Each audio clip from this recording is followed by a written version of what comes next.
Let's travel back in time. Between 1200 and 1450, the world was this incredible patchwork of developing states, empires, and kingdoms, each buzzing with its own unique ideas and cultures.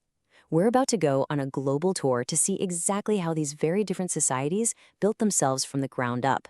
So here's our learning plan. In this explainer, we're going to analyze the different ways states formed between 1200 and 1450. We'll break it down region by region, like a grand tour. By the time we're finished, you'll be able to confidently compare and contrast all these different methods of state building across the globe.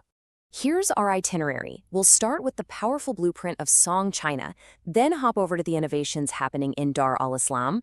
From there, we'll explore new powers popping up in Asia and Africa, then contrast what's happening in the Americas and Europe.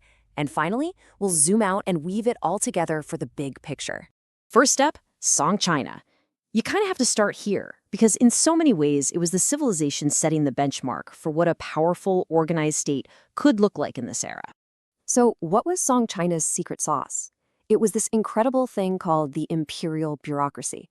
Now, this wasn't a system where you got a government job because of your family name. No, this was a meritocracy.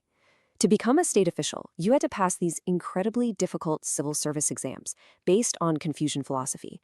This created a super effective centralized government run by the best and brightest.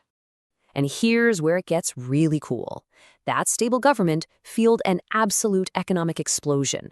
They had massive innovations in farming, like champa rice, which let them get 2 harvests a year instead of 1.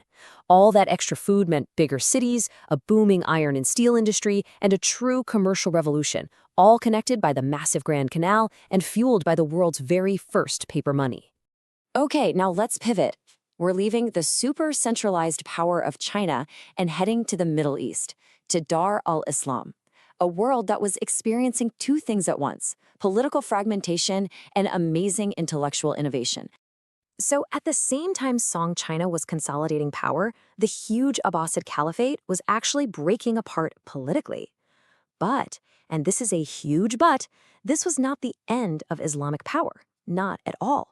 Instead, a whole bunch of new dynamic Islamic states rose up to take its place. And a lot of these new kids on the block, like the Seljuks, were Turkic peoples who had migrated into the region and adopted Islam. And one of the most fascinating examples of this is the Mamluk Sultanate in Egypt. The Mamluks had a wild origin story. They were originally non-Muslims, often young Turkic boys, who were enslaved, brought to Egypt, converted to Islam, and then trained to be an elite warrior class. They became so powerful, they eventually just took over, creating one of the most stable and powerful states in the Islamic world for centuries. Now here's a crucial point. Even though the political map was fractured, Dar al-Islam was a buzzing center of learning. You had the House of Wisdom in Baghdad preserving ancient Greek texts, and scholars were making huge leaps in math and medicine. A lot of this knowledge actually made its way into Europe through places like Spain. And Islam itself kept spreading. Not so much by the sword anymore, but through merchants on trade routes and charismatic Sufi missionaries. Okay, let's keep expanding our tour. Now we're heading to South and Southeast Asia and down into Africa, where we're going to find even more diverse ways to build a state. And South and Southeast Asia, you really can't talk about the state without talking about religion. It was the absolute bedrock. You had powerful Hindu states like the Vijayanagara Empire and incredible Buddhist states like the Khmer Empire. They used their shared beliefs to unify people, justify their rule, and create amazing culture. And at the same time, you see this awesome cultural blending, like the Bhakti movement in Hinduism and Sufism in Islam, which both focused on a more personal connection to the divine. Meanwhile, down in Africa, powerful states were rising up, often built on controlling key trade routes. And way before the famous Great Zimbabwe came to dominate, you had the kingdom of Mapungubwe. They got rich and powerful by controlling the trade in gold and ivory across the Indian Ocean. These were sophisticated, wealthy states deeply plugged into the world economy. Okay, time for a quick self-assessment. I want you to pause for a second and really think about this. How was state building in Africa, which was so reliant on long-distance trade, different from state building in South Asia, which was often more based on religion and land-based agriculture? Go ahead and pause and think about where their power and wealth really came from. All right, let's jump across the oceans now to the Americas and Europe. These places were developing largely in isolation from Afro-Eurasia, but it's really interesting to see how they compared to each other. And what we see are 2 totally different paths. Over in the Americas, huge centralized empires like the Mexica, who you might know as the Aztecs, and the Inca were in charge. They controlled vast territories through systems of tribute and coerced labor, like the Incan Mida system. Europe, on the other hand, was the total opposite. It was politically fragmented, made up of decentralized monarchies that relied on a system called feudalism, a web of mutual obligations between lords and their vassals. And this map just says it all, doesn't it? You don't see one big, unified empire.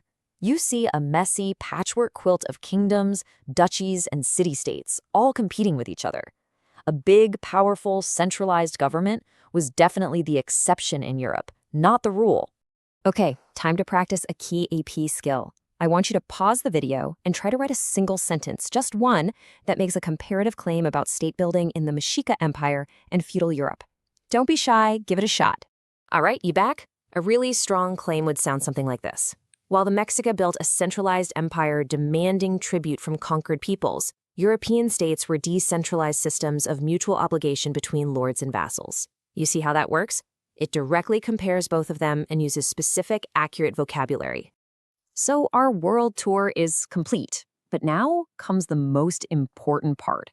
We've got to bring all these different stories together and synthesize what we've learned about how states were built all over the world during this time.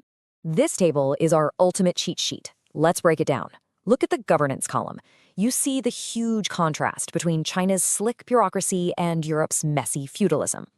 Now look at legitimacy. See that common thread? Religion, religion, religion. It's everywhere, just in different flavors. But then, look at the labor systems. Wow, talk about diversity. You've got everything from free peasants in China to the coerced serfdom in Europe and the Mita system in the Americas. So let's nail down the key takeaways. Number 1, there was no one-size-fits-all model for building a state. It was incredibly diverse. Number 2, religion was absolutely crucial. It was the software that ran these societies. Number 3, how you built your economy mattered, and it varied a ton. And finally, remember that Song China stands out as that powerful benchmark of a highly advanced, centralized state. Okay, one last moment for self-assessment. As you look back over our tour, which region still feels a little fuzzy, a little unclear? That's your cue for where to review. And on the flip side, which comparison that we made today was the most surprising or interesting to you? Thinking about that helps make these connections stick. So we end in 1450 with this global tapestry of states, each governing in their own unique way. But that leaves us with a huge question, doesn't it?